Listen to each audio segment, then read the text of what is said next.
آج کے اس نئے اور انتہائی دلچسپ تفصیلی جائزے میں خوش آمدید۔ آج جس موضوع پر ہم بات کرنے جا رہے ہیں نا، وہ بیک وقت ہماری جسمانی ابتدا سے بھی جڑا ہے اور میرا مطلب ہے ہماری پوری انسانی نفسیات کا احاطہ بھی کرتا ہے۔ جی بالکل، اور یہ ایک ایسا موضوع ہے جس کی وسعت کا اندازہ لگانا کافی حیران کن ہے۔ بالکل، کیونکہ یہ انسان کے وجود میں آنے سے لے کر اس کی دنیا میں قدم رکھنے اور پھر اپنے خالق کے حوالے سے اس کے بدلتے ہوئے رویوں کی پوری کہانی بیان کرتا ہے۔ آج کا ہمارا موضوع ہے تخلیق انسانی کی الہامی بنیاد۔ بہت گہرا موضوع ہے۔ جی ہاں، اور اس پوری نشست کا جو مستند اور واحد ماخذ ہم نے چنا ہے وہ قرآن مجید کی سورۃ الاعراف کی 2 انتہائی اہم آیات ہیں، آیت نمبر 199 اور 190 یعنی 190۔ صحیح، اور یہاں یہ واضح کرنا ضروری ہے کہ آج کی اس گفتگو کا مقصد صرف ان آیات کا لفظی یا روایتی ترجمہ بیان کرنا نہیں ہے۔ بالکل نہیں، یعنی ہمارا ہدف ان الہامی الفاظ کے اندر چھپے ہوئے انسانی نفسیات کے رازوں تک پہنچنا ہے، تخلیق کے ان حیرت انگیز حیاتیاتی اور جذباتی مراحل کو سمجھنا ہے، اور سب سے بڑھ کر یہ دیکھنا ہے کہ انسان مشکل اور آسانی کے وقت کس طرح مختلف رویے اپناتا ہے۔ مطلب یہ ایک بہت ہی بنیادی انسانی خامی یا رویہ ہے۔ بالکل۔ چلے اب اس کے مختلف پہلوؤں کو کھولتے ہیں اور دیکھتے ہیں کہ ان آیات میں ہمارے اپنے لیے کون سا آئینہ موجود ہے۔ یہ سفر باقاعدہ شروع کرتے ہیں۔ میں بس یہ شامل کرنا چاہوں گا کہ یہ موضوع واقعی اس لحاظ سے بہت منفرد ہے کہ یہ کسی خاص دور کے انسان کی بات نہیں کر رہا۔ مطلب یہ انسانی فطرت کا ایک ایسا خاکہ پیش کر رہا ہے جو ہر دور، ہر معاشرے اور ثقافت کے انسان پر لاگو ہوتا ہے۔ یعنی یہ ایک عالمگیر سچائی ہے۔ بالکل، ان 2 آیات میں انسان کے انتہائی کمزور ہونے سے لے کر اس کے طاقتور ہونے اور پھر اس طاقت کے نشے میں اپنی اصل حقیقت کو فراموش کر دینے تک کا پورا نفسیاتی سفر موجود ہے۔ تو یہ صرف ایک تاریخی یا واقعاتی بیان نہیں ہوا نا؟ نہیں، بالکل نہیں۔ یہ اس بات کا تجزیہ ہے کہ انسانی ذہن کام کیسے کرتا ہے۔ جب ہم ان آیات کی تہوں میں جاتے ہیں تو ہمیں معلوم ہوتا ہے کہ ہزاروں سال پہلے بیان کیے گئے یہ الفاظ آج کے جدید انسان کی اندرونی کشمکش کی بھی اتنی ہی درست عکاسی کرتے ہیں۔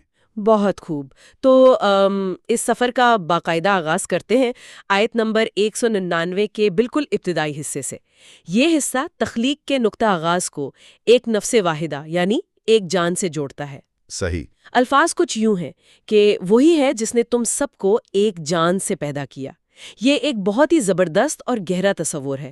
مطلب آج ہم دنیا میں اربوں کی تعداد میں موجود ہیں، ہمارے درمیان نسل، رنگ، زبان اور ثقافت کے بے شمار اختلافات ہیں، اور پھر بھی بنیادی ماخذ ایک ہی ہے۔ جی، اس الہامی متن کے مطابق اس پوری نوع انسانی کا ماخذ صرف ایک نقطہ، ایک جان ہے۔ یہ تصور اپنے اندر مساوات کا کتنا بڑا پیغام رکھتا ہے کہ بنیادی سطح پر کوئی انسان کسی دوسرے سے مختلف یا برتر نہیں ہے۔ بالکل۔ اور پھر اسی جان سے اس کا جوڑا بنایا گیا، ایک ہی اصل سے 2 مختلف مگر ایک دوسرے کو مکمل کرنے والے وجود۔ کہ یہاں جو بات سب سے زیادہ حیران کن ہے وہ یہ ہے کہ تخلیق کا یہ پورا عمل صرف کسی حیاتیاتی یا بائیولوجیکل ضرورت کے تحت بیان نہیں کیا گیا۔ یہ ایک بہت اہم نقطہ ہے۔ دیکھیں نا، عام طور پر جب سائنسی یا ارتقائی نقطہ نظر سے افزائش نسل کی بات کی جاتی ہے تو اسے محض ایک نوع کی بقا کا ذریعہ مانا جاتا ہے، یعنی ایک جاندار اپنے جینز آگے منتقل کرنا چاہتا ہے۔ ہاں، جسے ہم سروائیول آف دی اسپیشیز کہتے ہیں۔ بالکل وہی، لیکن یہ آیات انسانی رشتے کی ایک بالکل مختلف، انتہائی گہری اور جذباتی بنیاد فراہم کرتی ہیں۔ اگلا ہی لفظ ہے تاکہ وہ اس سے سکون حاصل کرے۔ سکون؟ جی، یہ لفظ سکون محض ایک شاعرانہ اصطلاح نہیں ہے، یہ پوری انسانی سماجیات اور خاندانی نظام کی بنیاد ہے۔ عربی زبان میں سکون کا مطلب محض خاموشی نہیں ہے، بلکہ اس کا مطلب ہے کسی اضطراب، کسی بے چینی یا طوفان کے بعد قرار آ جانا۔ اگر میں اس نقطے کو آج کے دور کے تناظر میں دیکھوں تو ایسا لگتا ہے کہ ہم نے رشتوں کی کامیابی اور سکون کی تعریف ہی مکمل طور پر بدل دی ہے۔ بہت حد تک۔ مطلب آج کے معاشرے میں جب ایک مثالی جوڑے کا تصور ذہن میں لایا جاتا ہے تو اس میں معاشی استحکام، ظاہری خوبصورتی یا سماجی رتبے کو اولویت دی جاتی ہے۔ ہاں، ظاہری چیزیں زیادہ اہم ہو گئی ہیں۔ ہم مادی چیزوں اور بیرونی کامیابیوں میں وہ پناہ ڈھونڈنے کی کوشش کرتے ہیں جو دراصل ایک رشتے کے اندرونی احساس میں ہونی چاہیے، جبکہ یہ آیت واضح کر رہی ہے کہ ایک ساتھی کا وجود محض نسل بڑھانے یا دنیاوی معاملات چلانے کے لیے نہیں ہے۔ بلکہ دنیا کے اس تمام تر بے چینی، دوڑ دھوپ اور تھکاوٹ کے بعد ایک جائے پناہ فراہم کرنے کے لیے ہے۔ بالکل، ایک ایسا جذباتی اور نفسیاتی سہارا جہاں انسان اپنی تمام تر کمزوریوں کے ساتھ خود کو محفوظ محسوس کر سکے۔ یہی وہ بنیادی فرق ہے جو اس الہامی پیغام کو عام انسانی نظریات سے ممتاز کرتا ہے۔ یہ انسان کو ایک مشین کے طور پر نہیں دیکھتا جس کا کام صرف پیدا ہونا اور مر جانا ہے۔ یہ اس کی جذباتی ضروریات کو تسلیم کرتا ہے۔ جب ہم اس سکون کی بات کرتے ہیں تو یہ دراصل دو انسانوں کے درمیان ایک ایسے تعلق کی بات ہو رہی ہے جہاں کوئی پردہ، کوئی بناوٹ یا کوئی دفاعی خول باقی نہیں رہتا۔ واہ! یہ تسکین اور سکون کی وہ حالت ہے جو بیرونی دنیا کے ہر طوفان کا مقابلہ کرنے کی طاقت دیتی ہے، اور اسی سکون اور محبت کے ماحول سے پھر اس نئی سفر کا آغاز ہوتا ہے جسے ہم تخلیق انسانی کا تسلسل کہتے ہیں۔ اور تخلیق کے اس تسلسل کا ذکر کرتے ہوئے آیت کے الفاظ ایک انتہائی لطیف اور حیاتیاتی حقیقت کی طرف مڑ جاتے ہیں، یعنی جب اس نے اپنی بیوی سے قربت اختیار کی تو اسے ایک ہلکا سا حمل ٹھہر گیا اور وہ اسے لیے چلتی پھرتی رہی۔ ہاں، عربی کا لفظ تغشاہا بہت گہرا ہے۔ جی، جس میں ڈھانپ لینے یا پردہ کر لینے کا مفہوم ہے۔ یہ کتنے محتاط اور خوبصورت الفاظ ہیں، لیکن جو بات واقعی غور طلب ہے وہ ہلکے بوجھ کا تصور ہے۔ ابتدائی مراحل کی بات ہو رہی ہے یہاں۔ بالکل، ایک ایسا بوجھ جو اتنا ہلکا ہے کہ عورت کے روزمرہ کے کام کاج، اس کی نقل و حرکت میں کوئی خاص رکاوٹ نہیں ڈالتا۔ ابتدا میں تو والدین کو شاید اس بات کا پوری طرح ادراک بھی نہیں ہوتا کہ ایک بالکل نئی زندگی وجود میں آ رہی ہے اور ان کی دنیا ہمیشہ کے لیے بدلنے والی ہے۔ بالکل، یہ جو ہلکا بوجھ ہے نا، یہ زندگی کے اس خاموش اور پوشیدہ ارتقاء کی علامت ہے جس پر انسان کا اپنا کوئی کنٹرول نہیں ہوتا۔ سچ کہا۔ اس ابتدائی مرحلے میں زندگی بہت آہستگی سے، بغیر کسی بڑے شور کے پنپ رہی ہوتی ہے۔ روزمرہ کے معاملات چل رہے ہوتے ہیں، لیکن اندر ہی اندر خیالات کی تقسیم اور ایک مکمل انسان کی تشکیل کا وہ پیچیدہ ترین عمل جاری ہوتا ہے جس سے آج کی جدید سائنس بھی حیرت سے دیکھتی ہے۔ اور انسان بالکل بے خبر ہوتا ہے۔ ہاں، اس مرحلے پر انسان ایک طرح کی بے فکری میں ہوتا ہے۔ اسے لگتا ہے کہ زندگی کے معاملات حسب معمول چل رہے ہیں، لیکن الہی کلام ہمیں بتاتا ہے کہ یہ ہلکا پن صرف ایک عارضی مرحلہ ہے، ایک تیاری ہے اس بڑی ذمہ داری اور اس بڑے امتحان کے لیے جو آگے آنے والا ہے۔ لیکن جب ہم اس مرحلے سے آگے بڑھتے ہیں تو منظر بدلتا ہے۔ آیت آگے چل کر کہتی ہے، جب وہ بوجھ بھاری ہو گیا، اب یہ محض ایک جسمانی کیفیت نہیں رہی۔ بوجھ بھاری ہونے کا مطلب یہ ہے کہ اب اس نئی زندگی کا وجود اپنا احساس دلا رہا ہے۔ بالکل، اب چھپانا ناممکن ہو جاتا ہے۔ لیکن یہاں ذہن میں ایک سوال ابھرتا ہے۔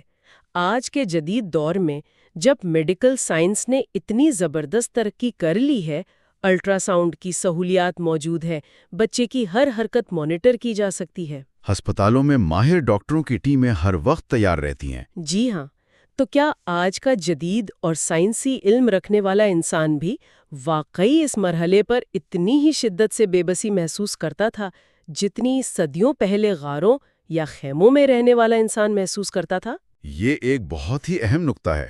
جدید طب اور سائنس نے یقیناً ہمیں بہت سا ڈیٹا اور معلومات فراہم کر دی ہیں، ہنگامی صورتحال سے نمٹنے کے طریقے بھی بتا دیے ہیں۔ ہم اسکرین پر بچے کو دیکھ سکتے ہیں، پیچیدگیوں کا پہلے سے اندازہ لگا سکتے ہیں۔ صحیح۔ لیکن یہ تمام تر سائنسی ترقی انسان کو کنٹرول کا صرف ایک سراب دیتی ہے، مکمل اختیار نہیں دیتی۔ سراب؟ یعنی ہم صرف سوچتے ہیں کہ ہمارے ہاتھ میں سب کچھ ہے؟ بالکل۔ جب وہ وقت قریب آتا ہے، جب حمل اپنے آخری اور بھاری ترین مراحل میں داخل ہوتا ہے، تو والدین کے ذہن میں جو بے یقینی اور خوف ہوتا ہے وہ آج بھی ویسا ہی ہے جیسا ہزاروں سال پہلے تھا، کیونکہ الٹرا ساؤنڈ آپ کو تصویر تو دکھا سکتا ہے، لیکن وہ اس بات کی ضمانت نہیں دے سکتا کہ اگلا لمحہ کیسا ہوگا۔ یہ تو ایک بہت بڑی حقیقت ہے۔ جسم کے اندر پیدا ہونے والی اس نئی جان کی مکمل تشکیل، اس کی روح کا تعلق، اس کا صحت مند دنیا میں آنا، یہ سب آج بھی انسان کی دسترس سے مکمل طور پر باہر ہے۔ یہ وہ مقام ہے جہاں سائنس کی حدود ختم ہوتی ہیں اور انسان کو اپنی اصل کمزوری کا سامنا کرنا پڑتا ہے۔ اس کا مطلب یہ ہوا کہ علم اور ٹیکنالوجی کی تمام تر روشنی کے باوجود انسان اس مرحلے پر ایک اندھیرے اور بے یقینی کا شکار ہوتا ہے، اور اسی بے یقینی کے عالم میں جب اپنی کوئی تدبیر کام کرتی دکھائی نہیں دیتی تو انسان کا فطری رد عمل کیا ہوتا ہے؟ وہ اپنے رب کو پکارتا ہے۔ جی، الفاظ دیکھیں، ان دونوں میاں بیوی نے مل کر اپنے رب کو پکارا۔ وہ مل کر اس ذات کی طرف بھاگتے ہیں جو ان کی اس کیفیت کو پوری طرح سمجھتا ہے۔ اور دعا کے الفاظ بہت خاص ہیں۔ جی ہاں، التجا کے الفاظ بہت معنی خیز ہیں کہ اگر تو نے ہمیں ایک صحیح سالم اور نیک اولاد عطا کر دی تو ہم ضرور شکر گزاروں میں سے ہو جائیں گے۔ یہاں جو صالح کا لفظ استعمال ہوا ہے وہ انتہائی جامع ہے۔ بالکل، اس کا مطلب صرف جسمانی طور پر تندرست ہونا نہیں ہے۔ جی، اس کا مطلب صرف جسمانی طور پر معذور نہ ہونا نہیں ہے، بلکہ یہ ذہنی، روحانی اور اخلاقی طور پر درست اور مکمل اولاد کی التجا ہے۔ اس لمحے میں انسان اپنے تمام دنیاوی غرور، اپنے سائنسی علم کے زوم کو بھول کر ایک خالص اور سچے وعدے پر آ جاتا ہے۔ اس پکار کے اندر انسانی نفسیات کی ایک بہت بڑی حقیقت پوشیدہ ہے۔ یہ وہ مقام ہے جہاں انسان کے اندر موجود تمام مصنوعی سہارے اور دفاعی خول ٹوٹ جاتے ہیں۔ عام حالات میں انسان اپنی دولت، اپنے تعلقات یا اپنی ذہانت پر بھروسہ کرتا ہے۔ وہ سمجھتا ہے کہ وہ اپنی زندگی کا خود مالک ہے۔ ہاں، انسان کو لگتا ہے وہ سب کچھ خود کر رہا ہے۔ لیکن جب معاملہ ایک نئی زندگی کی پیدائش کا ہو اور ایک ذرا سی پیچیدگی دونوں جانوں کے لیے خطرہ بن سکتی ہو، تو انسان کے اندر چھپی ہوئی وہ فطرت بیدار ہو جاتی ہے جو اسے بتاتی ہے کہ اس کائنات میں کوئی ایک ایسی عظیم تر طاقت ضرور موجود ہے جو ہر چیز پر قادر ہے۔ اور پھر وہ دعا کرتا ہے۔ جی، اس وقت کی گئی دعا کسی رسم کا حصہ نہیں ہوتی، وہ دل کی اتھاہ گہرائیوں سے نکلنے والی ایک سچی پکار ہوتی ہے، اور جو وعدہ اس وقت کیا جاتا ہے کہ ہم ہمیشہ شکر گزار رہیں گے، وہ دراصل اس شدید احساس کمتری اور خدا کی محتاجی کا اقرار ہوتا ہے۔ اس لمحے والدین یہ تسلیم کر رہے ہوتے ہیں کہ اگر یہ مرحلہ بخیریت گزر گیا تو وہ کبھی نہیں بھولیں گے کہ یہ نعمت انہیں کس نے دی تھی۔ اور یہاں سے بات واقعی بہت دلچسپ ہو جاتی ہے، کیونکہ جیسے ہی ہم اس سے اگلی آیت یعنی آیت نمبر 190 کی طرف مڑتے ہیں تو منظرنامہ اتنی تیزی سے تبدیل ہوتا ہے کہ انسان ایک لمحے کے لیے دنگ رہ جاتا ہے۔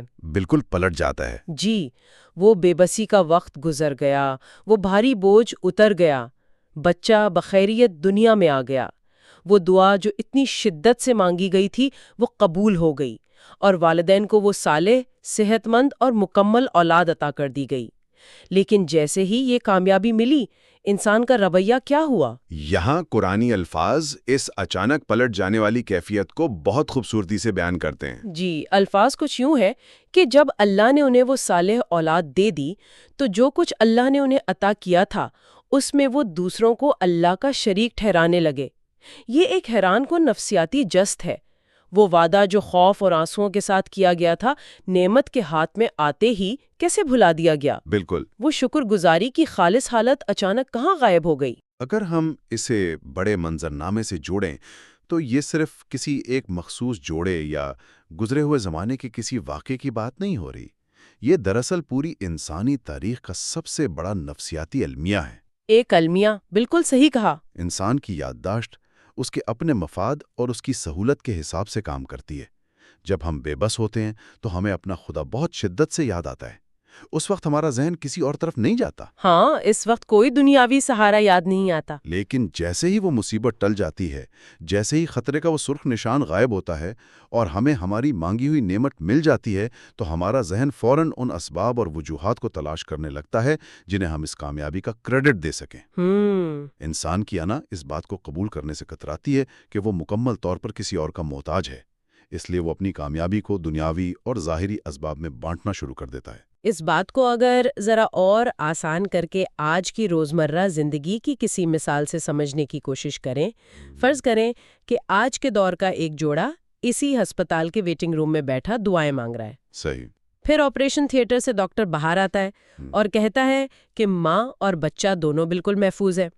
اس وقت اگر وہ جوڑا یہ کہے کہ شکر ہے کہ ہم نے شہر کے سب سے مہنگے اسپتال کا انتخاب کیا، یا شکر ہے کہ ڈاکٹر صاحب اتنے قابل تھے کہ انہوں نے بچی کی جان بچا لی، یا ہماری اچھی خوراک کی وجہ سے سب ٹھیک رہا، تو کیا یہ سب کہنا بھی اس شرک اور نفسیاتی کمزوری کا حصہ ہے جس کا ذکر اس آیت میں ہو رہا ہے؟ یہ بہت ہی برمحل اور فکر انگیز مثال دی ہے، اور حقیقت یہ ہے کہ شرک کا تصور صرف یہ نہیں ہے کہ انسان کسی بت کے سامنے جا کر سجدہ کرنا شروع کر دے۔ جی، نفسیاتی اور عملی اعتبار سے شرک یہ ہے کہ جب ملنے والی نعمت، کامیابی یا سکون کا اصل سبب خدا کے بجائے کسی بھی دنیاوی چیز، کسی انسان یا کسی ظاہری ذریعے کو مان لیا جائے۔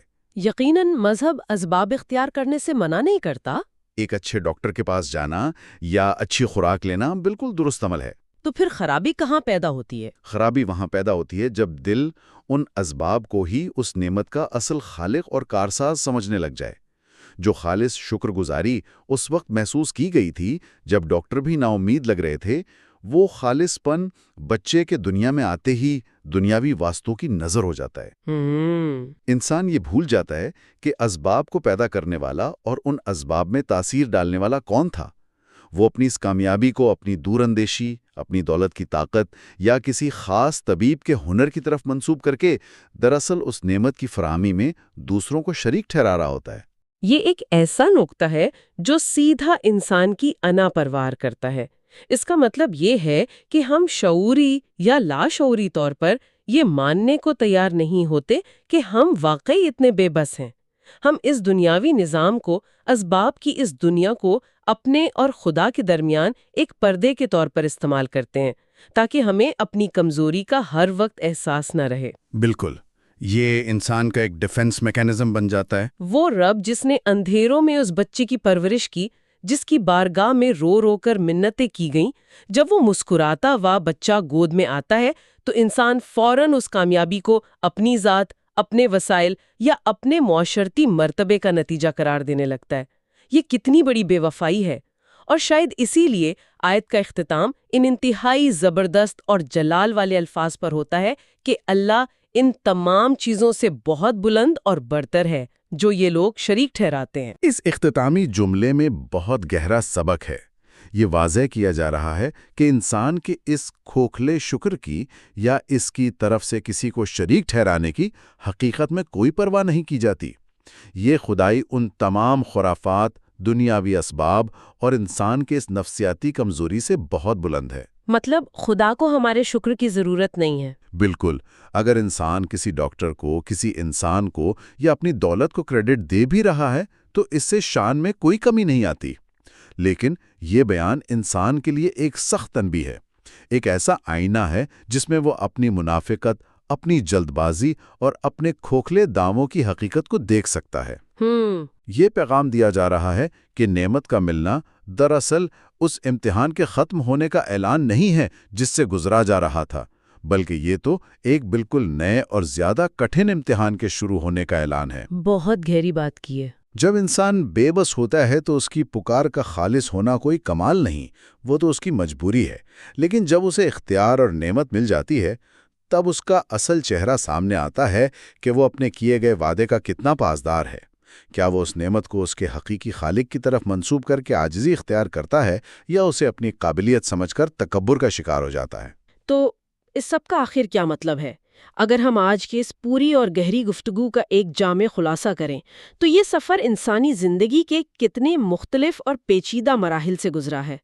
بات شروع ہوئی ایک نفس واحدہ، یعنی ایک جان کے تصور سے۔ بالکل۔ وہاں سے بات آگے بڑھی اور ہمیں ایک ساتھی کی ضرورت کا احساس دلایا گیا، جس کی بنیاد محض جسمانی ملاپ نہیں بلکہ ایک گہرا نفسیاتی اور روحانی سکون ہے۔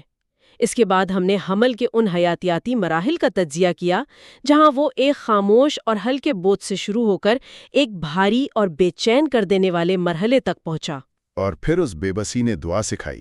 جی، اس بھاری پن اور زندگی کے خطرے نے انسان کی انا کو توڑا، اسے اس کی بے بسی اور کمزوری کا احساس دلایا، جس کے نتیجے میں اس کے اندر سے خالص ترین دعائیں اور پکے وعدے نکلیں۔ لیکن کہانی کا اختتام اس وقت ایک افسوسناک موڑ لیتا ہے جب نعمت ملنے کے بعد وہ بے بسی کا احساس ختم ہوتے ہی شکر گزاری کا فقدان اور ناشکری سامنے آ جاتی ہے۔ صحیح۔ یہ ساری باتیں ہمیں یہ سکھاتی ہیں کہ ان آیات کا تعلق صرف حمل یا بچے کی پیدائش سے نہیں ہے، یہ ہمارے روزمرہ کے رویوں کا ایک ماڈل ہے۔ یہ آیات ہمیں ہماری اپنی نفسیاتی کمزوریوں کا آئینہ دکھاتی ہیں۔ ہم اپنی عملی زندگی میں بالکل یہی کچھ کرتے ہیں۔ بالکل ایسا ہی ہے۔ فرض کریں کسی شخص کی نوکری چلی جاتی ہے یا کوئی کسی شدید بیماری میں مبتلا ہو جاتا ہے، تو اس وقت اس کی دعاؤں کا معیار کیا ہوتا ہے؟ وہ انتہائی عاجزی سے پکارتا ہے، لیکن جیسے ہی اسے کوئی بہترین ملازمت مل جاتی ہے تو وہ کہتا ہے کہ یہ تو میری بہترین ڈگری اور میرے تجربے کا کمال تھا، یا میری اپنی محنت تھی۔ ہاں بیماری سے شفا ملتی ہے تو وہ کہتا ہے یہ تو میری قوت مدافعت اور بہترین ادویات کا نتیجہ تھا۔ یعنی چاہے وہ اولاد کا ملنا ہو، کسی مشکل سے نکل کر کامیابی حاصل کرنا ہو، یا غربت سے امیری کا سفر ہو، ہمارا بحیثیت انسان رویہ کم و بیش ایسا ہی رہتا ہے۔ ہم اندھیرے اور طوفان میں کیے گئے وہ خالص وعدے روشنی اور ساحل پر آ کر بہت آسانی سے بھول جاتے ہیں۔ یہ ایک ایسی تلخ حقیقت ہے جس کا سامنا اور جس کا اعتراف ہر اس انسان کو کرنا چاہیے جو زندگی کو شعور کے ساتھ گزارنا چاہتا ہے۔ انسان کا اپنی تخلیق کی بنیادی حقیقتوں پر غور کرنا، اپنی کمزوریوں کو تسلیم کرنا اور پھر اپنے رویوں کا کڑا محاسبہ کرنا ہی دراصل وہ شعوری اور فکری سفر ہے جو اسے کائنات کی دیگر مخلوقات سے ممتاز کرتا ہے۔ بالکل صحیح کہا۔ لیکن اس تمام سفر اور انسانی رویوں کے شدید تضاد کو دیکھتے ہوئے اس سے ایک اہم سوال پیدا ہوتا ہے۔ جی فرمائیں۔ جب انسان کو اس کی طویل انتظار کے بعد مانگی ہوئی نعمت بالآخر مل جاتی ہے تو انسانی ذہن کے لیے یہ اتنا فطری، اتنا آسان کیوں ہے کہ وہ اس عظیم نعمت کا کریڈٹ یا اس کی شراکت فوری طور پر دنیاوی اسباب، اپنی تدبیروں یا ارد گرد کے دوسرے لوگوں میں بانٹنا شروع کر دیتا ہے؟ وہ اس خالص اور ملاوٹ سے پاک شکر گزاری کی حالت پر قائم کیوں نہیں رہ پاتا جس کا اس نے اپنی شدید ضرورت اور موت و حیات کی کشمکش کے وقت اتنے کامل یقین سے وعدہ کیا تھا؟ کیا اس کی وجہ یہ ہے کہ سچا اور دائمی شکر گزار ہونے کے لیے ہمیں اپنی اس مسلسل بے بسی، اپنی اوقات اور خدا پر اپنے اس دائمی انحصار کو ہر لمحہ تسلیم کرنا پڑتا ہے؟ جو کہ انا کے لیے مشکل ہے، بالکل۔ جو انسان کی جھوٹی انا کے لیے قبول کرنا بہت مشکل ہے۔ کیا ہماری یہ دنیاوی کامیابیاں اور نعمتیں جنہیں ہمیں مزید قریب کرنا چاہیے تھا، وہ الٹا ہماری آنکھوں پر پٹی باندھ دیتی ہیں اور ہمیں ہماری اصل حقیقت اور کمزوری ہی بھلا دیتی ہیں؟ کیا نعمت کا ملنا ہماری آزادی کا نہیں بلکہ ایک نئی قید کا آغاز بن جاتا ہے جس میں ہم اسباب کو ہی اپنا کارساز مان بیٹھتے ہیں؟ یہ وہ سوال ہے جس کا جواب باہر کہیں کتابوں میں نہیں بلکہ ہم میں سے ہر شخص کو اپنے اندر کی تنہائی میں تلاش کرنا ہے۔ اور یہ واقعی ایک ایسا سوال ہے جو کسی بھی باشعور انسان کو اندر تک جھنجھوڑ دینے کے لیے کافی ہے۔ کیا واقعی ہماری کامیابیاں ہی ہمارے راستے کی سب سے بڑی رکاوٹ بن جاتی ہیں؟ یہ سوچنے اور غور کرنے کا ایک بہت ہی بڑا مقام ہے۔ یہ آیات ہمیں مسلسل یہ یاد دلا رہی ہیں کہ اصل امتحان مصیبت کا نہیں ہے، اصل امتحان تو نعمت کے مل جانے کے بعد شروع ہوتا ہے۔ بالکل، نعمت ملنے کے بعد کا رویہ ہی اصل امتحان ہے۔ امید کی جا سکتی ہے کہ اس گہرے اور تفصیلی مطالعے کے بعد ہم میں سے ہر شخص جب بھی زندگی کی کسی مشکل سے نکلے گا یا اسے کوئی نئی کامیابی اور نعمت ملے گی تو اسے وہ تاریک لمحہ ضرور یاد آئے گا جب وہ اپنی مکمل بے بسی کے عالم میں صرف اور صرف ایک طاقت کو پکار رہا تھا۔ وہ وعدہ جو کمزوری میں کیا گیا وہ طاقت ملنے کے بعد بھی یاد رہنا چاہیے۔ اس گفتگو کو ہم یہیں سمیٹتے ہیں۔ جی بہت شکریہ۔ اس الہامی علم نفسیات کے اس سمندر میں ہمارے ساتھ شامل رہنے اور زندگی کے ان بنیادی حقائق پر غور کرنے کے لیے بے حد شکریہ۔ ہم آج کے اس تفصیلی جائزے کو عاجزی اور اس دعا کے ساتھ مکمل کرتے ہیں کہ ہم سب ان لوگوں میں شامل ہو سکیں جو آسانی اور نعمت ملنے کے بعد بھی سچے شکر گزار رہتے ہیں۔ امید ہے کہ یہ فکر انگیز گفتگو آگے بھی ہمارے دلوں اور ذہنوں میں زندہ رہے گی اور ہمیں اپنے رویوں کو بہتر بنانے میں مدد دے گی۔ سلامت رہیں۔ خدا حافظ۔